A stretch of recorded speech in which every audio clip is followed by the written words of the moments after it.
Hi, welcome back. So today I'm sharing lessons from 2 Samuel 10 and 1 Chronicles 19 and Psalm 20. So it starts off with letting us know that David had been enjoying victories over his enemies and had shown kindness to Mephibosheth, Jonathan's son and Saul's grandson. In today's chapters, we see David wanting to show kindness again to the son of the deceased king of the Ammonites, Nahash. Now, remember Nahash, who during Saul's reign attacked Jabesh Gilead? Remember there was a Nahash, and he was the one who subjected the people to a siege, and the terms for their surrender was that he would gouge out their right eyes, right? He terrorized the Gadites and the Reubenites who resided in the Transjordanian part of the land. Now, it's unclear whether this is the same Nahash. In verse 2, David said of Hanun that his father showed kindness to him, which was why he was trying to show kindness to him. That's Nahash on the death of his father. But this Nahash didn't sound like a nice guy, so I'm not sure if it's the same one. There's some speculation that he is not, actually.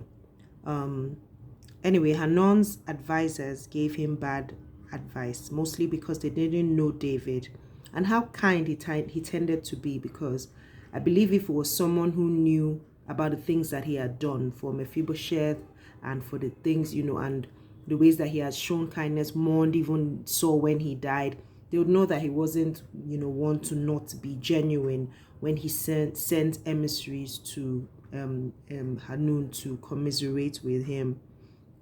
And so now Hanun, instead of accepting David's condolences and honoring his diplomatic guests, he disgraced them. Now, most Hebrew men wore full beards, and they oiled it with pride, and it was a source of, it was a sign of coming into manhood. So to shave off half of their beards and cut their clothing to expose their bottoms was a grave insult, not only to them, but it was a deliberate affront to the king who sent them. That was David. It's interesting to note that David didn't plan to retaliate, but their guilty conscience caused them to go on the offensive and hire mercenaries, to go against the Israelites and David.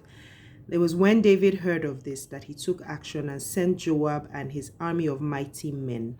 Joab, by the way, demonstrated good leadership and good military strategy, but most importantly, he demonstrated trust in God for the victory in the battle.